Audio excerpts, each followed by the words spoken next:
I told someone the other day that some of the most spiritual people I know are atheists, agnostics, and humanists. And I'll tell you, I have to admit, the person looked pretty confused when I said that. I said, belief in God is not a requirement for spirituality. Buddhists are some of the most spiritual people on earth, and they don't typically believe in God. Buddha was very clear that he was a man and not a god, and most Buddhists are atheists. Spirituality, most of us realize, can exist outside of religion. It's popular today for people to say, I'm spiritual but not religious. But keep in mind, religion can also exist without spirituality. We've probably been to some of those services. Religion really refers to a communal experience. The root of the word means to bind together. It's an old agrarian term about binding wheat stalks together. Religion is a way of connecting people together in community, whereas spirituality is very personal and individual. Religion at its best gives us both community and nurtures our spirit. I hope you're following the distinction that religion is communal and can happen with or without spirituality, and spirituality is personal and can happen with or without religion. Now, I know you're probably wondering, what does he mean by spiritual? It's kind of one of those slippery words that can mean different things to different people. Here's what I mean. Spirituality is about connectedness, feeling connected to things beyond the self. It can involve a sense of reverence and awe and wonder. People often describe spiritual experiences as feeling a powerful sense of interconnectedness and sometimes a sense of dissolving the boundaries between oneself and others or oneself and nature. That's why really good lovemaking feels sacred, because the boundaries between two people can seem to dissolve. And you can lose a sense of where you end and the other person begins. It's like you've become one, at least for a moment, in love's embrace. Spiritual experiences are transcendent experiences in that there is a sense that one has transcended the individual self or ego and experienced a feeling of unity. Some people might call this feeling of union glimpsing the essence of reality. Buddhists refer to it as satori. For them, there is nothing unnatural or supernatural about it. Mystics speak of such experiences as union with the absolute. Christian charismatics usually call it a feeling of God's presence or the Holy Spirit moving in their heart. All of these are cultural explanations of a very natural human experience, which is most commonly referred to as spirituality. Now, an atheist or a humanist experiences the same kind of phenomenon, but they might not use the word spirit to describe it. Or they might use the word spirit to describe it. But if they do, they're not talking about anything external to the universe or anything supernatural. That's one of the primary differences regarding spirituality between theists who believe in a God that is outside of the laws of nature and humanists who don't. It is whether they think that these experiences of awe and wonder and connection are part of the natural universe or are somehow supernatural. But with regard to having sensations of awe and wonder and feeling the interconnectedness and even reverence for what's most important in life, they're as natural and as human as feelings of love or feelings of despair. And as one person said, even if love and joy and awe and wonder and the rest are the result of electrochemical activity within the brain, that doesn't make them any less real or any less meaningful. Think for a minute of some of the secular concepts that we have of spirit. There's team spirit, patriotic spirit, the spirit of love that is felt at a wedding or a wake. These are all examples of people feeling a communal sense of something that is in them And yet it's larger than them because it's also in others. It's in me, it's in you, we can feel it, we can sense it. It connects us. Team spirit. Spirit is a word that we use in English to describe such sensations of connection.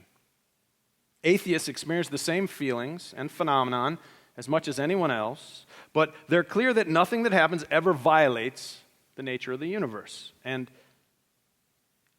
if there is one thing that the scientific worldview teaches, it's that everything in the natural world is interconnected. We come from the stars, and natural laws govern all existence. All the DNA that ever existed in the very moment of creation. And it has been forming and reforming itself for billions of years. It was in the dinosaurs. It was in the stars. It's now in us. Talk about awe-inspiring. It's all interconnected. We're all interconnected. Not only with everyone who's alive right now, but those who have already gone before us. And those who will come after we are long gone. This natural worldview leads directly to concerns for equality and social justice and environmental stewardship. How could it not? And having such a worldview means being constantly awed by the majesty and the mystery and the beauty of it all. Nobody can look at pictures from the Hubble telescope and not be infused with a sense of incredible awe and wonder. And if they can, they need to check their pulse. Most people who consider themselves agnostic or atheist or humanist do not use words like God or spirit to describe these things. These words have been so used, and I might say misused and abused, that many people find them unuseful and even misleading at this point. So they prefer not to use such words at all, which is completely understandable and makes a lot of sense. However, some humanist-minded people do use words like spirit and God to refer to these phenomenon, even though they're clear for themselves that what they're talking about is perfectly and completely natural. In fact, there are many people who attend our traditional and contemporary services here at All Souls who are atheists, agnostic, and humanist, who are fairly comfortable with the theological language that we use in those services. Let me explain what I mean. For these folks, when they hear something like me talking about God or spirit, they realize that what these words mean to them might be and probably is very different from what they mean to the person who might be sitting right next to them. But they both get the point of what I'm saying because they are each hearing the words through their own understanding. Many of you who have attended our other services over many years know exactly what I'm talking about. You've been doing this for a long time. And the reason that I bring it up today is that it breaks my heart that people allow themselves to be divided or to look down on other people over concepts like or words like God and spirit and religion. Because it doesn't matter to me whether a person uses the word God or not, or whether a person believes in God or not. We're all just trying to make sense of our lives and try to make sense of the world around us. We all need a little forgiveness once in a while and a lot of luck. Some of us need a lot of forgiveness and a little luck. The first rule of religion ought to be, if anything, a word, a belief, a scripture, or anything gets in the way of our being able to love someone, get rid of it. Or if we can't get rid of it, at least change our relationship to it. If you only take away one thing from today's service, I hope it's the conviction that anything that is keeping you from connecting with or loving someone else needs to be thrown out or transformed. It's not worth it. But if you can take away more than one point this morning, I have another one for you. This being the last of our humanist services for a while, I want to try to cram in as many points as I can this morning. This is Pentecost Sunday in the Christian calendar. And I want to say something about that, even from a humanist worldview. As the Bible describes what happened at Pentecost, which was a Jewish holiday, also known as Shavuot. It's supposed to celebrate the giving of the commandments to Moses. In the Christian story, in the book of Acts, it says that the people were gathered from every nation in the world, which obviously means the known world to them. They were gathered for this Jewish celebration, and it says that they all listened to the message being given, and each was able to hear it and understand it in their own language. And in a sense, that is what people at All Souls do very well. We can listen to the same message and hear it in our own theological language. We have people of many theologies here, from atheists to Zen Buddhists. It includes pagans and Pentecostals and Christians and Jews and Muslims and much more. We have theists and deists and pantheists, and we have people who are absolutely confused about what they are. And so when we come together, we're each able to hear the message in our own native theological language. Now, to be clear, people who come to this service come for many reasons, including the great music. And some come for the early time slot. I've heard someone said I can still get a good time to get a golf tee off if I come to this service. Some people come for the readily available parking. There's lots of reasons that people, I realize, come to this service for many profound and perverse purposes. But one reason is that it's not laden with traditional religious language and practices, and that's the point, literally and figuratively. It is a service where humanists do not have to translate other people's theological language. And I celebrate that, and as a theologian, if I can call myself that, and as a minister, and as a participant, I celebrate this opportunity to understand the world we live in without having to use other people's terminology and ancient and traditional language and words. But in the other services where we do use more traditional theological language, people are certainly having a communal experience, but they're also having a very personal understanding of what's being said. So, for example, when I say, "This is indeed a day which God has made," at 10 o'clock and 11:30, a humanist hearing that might be hearing, "This is a day that's natural origins are truly mysterious and awe-inspiring." So we begin the service with a kind of humility about the fact that we didn't make this day, we couldn't make this day. Something amazing and beyond our understanding is going on here and brought us into this life. And so with that sense of awe and that sense of humility, we begin worship, whether humanist or otherwise. A deist, people who think like Thomas Jefferson and Benjamin Franklin would, hear that the spark that made all this happen was like a clockmaker who designed a clock and then set it in motion and then disappeared and let it run on its own. And a traditional theist might be hearing that this day was brought to us by something beyond nature that cares about us. I could give you 10 examples or interpretations of what this sentence means to different people who are sitting together in the same service in this church. It's actually quite redemptive to be able to transcend our own beliefs and understanding in order to connect with other people in community. What makes this possible is that liturgical language is symbolic language.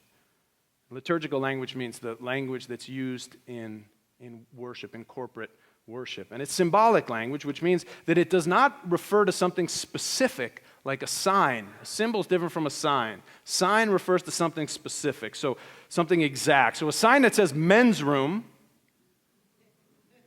is referring to something very specific, right? A symbol, on the other hand, is broad and open, and it leaves room for interpretation. Even words like love, when I say love, we can't just define this word exactly and perfect. It's poetry, it's symbol, it's referring to something that we have a sense of, but we don't know exactly how it works. If you know how love works, we can talk later. I'm really interested in that. I mean, have you ever, using the men's room example, have you ever been to one of those restaurants that uses the cutesy little signs on the door instead of men and women, and you sort of go, I'm not sure which one I'm supposed to go in? I can remember a pizza place that I visited once. It had, on one of the doors, it had a pizza with one slice missing, and on the other door, it had the missing slice. I'm looking at it thinking, and I finally realized I was supposed to go in the pointy one.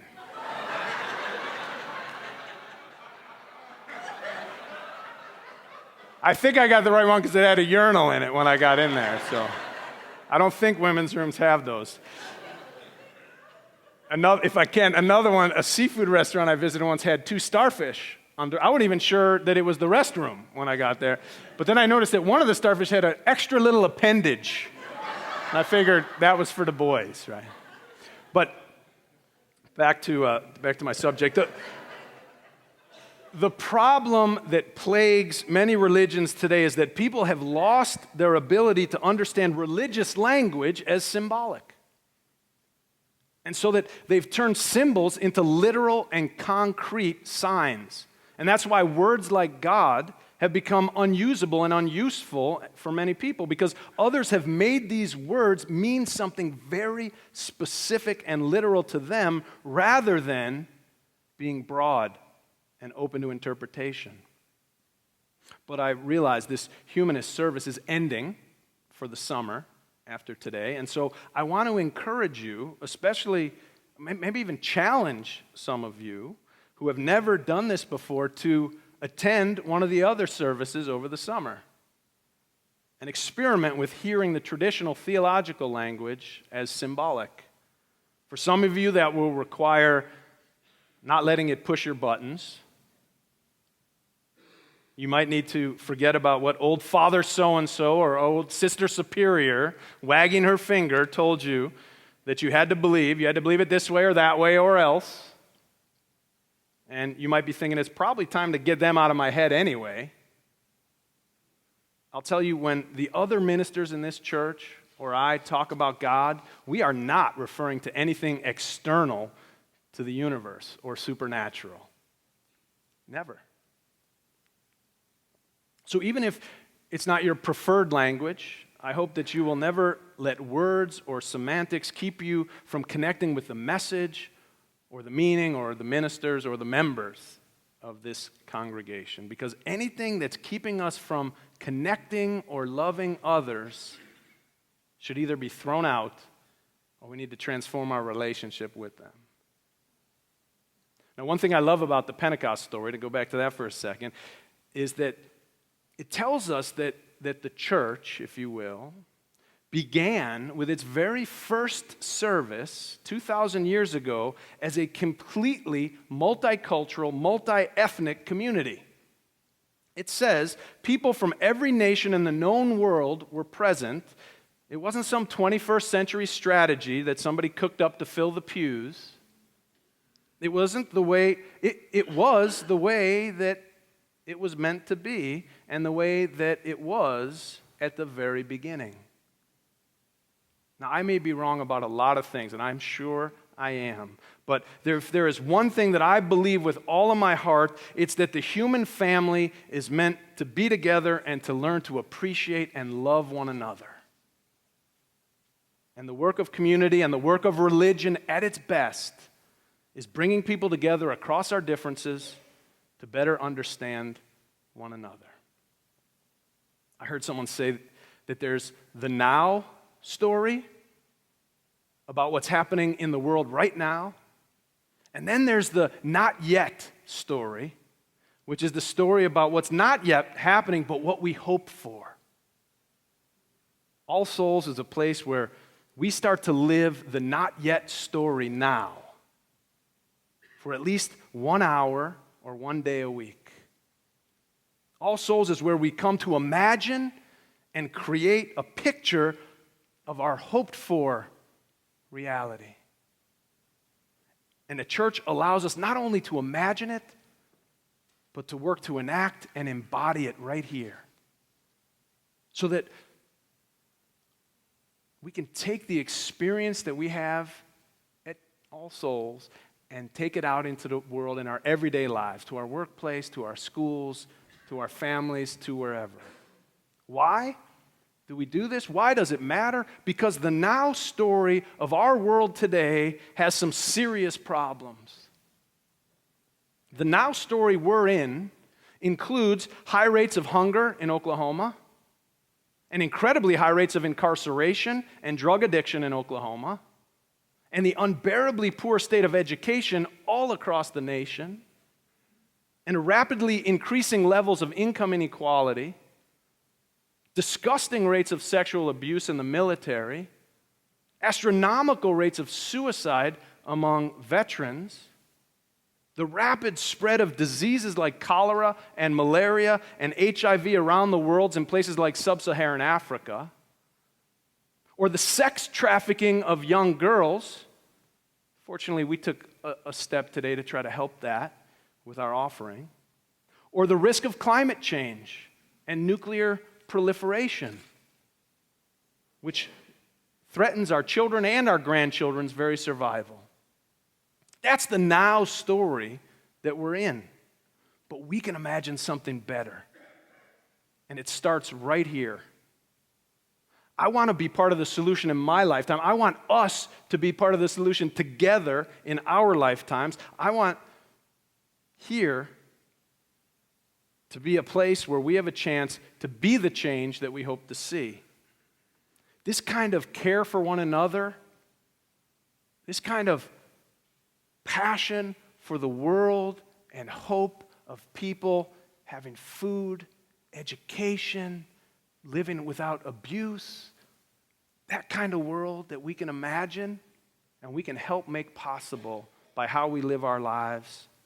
That sense of global interconnectedness is what I mean by spirituality.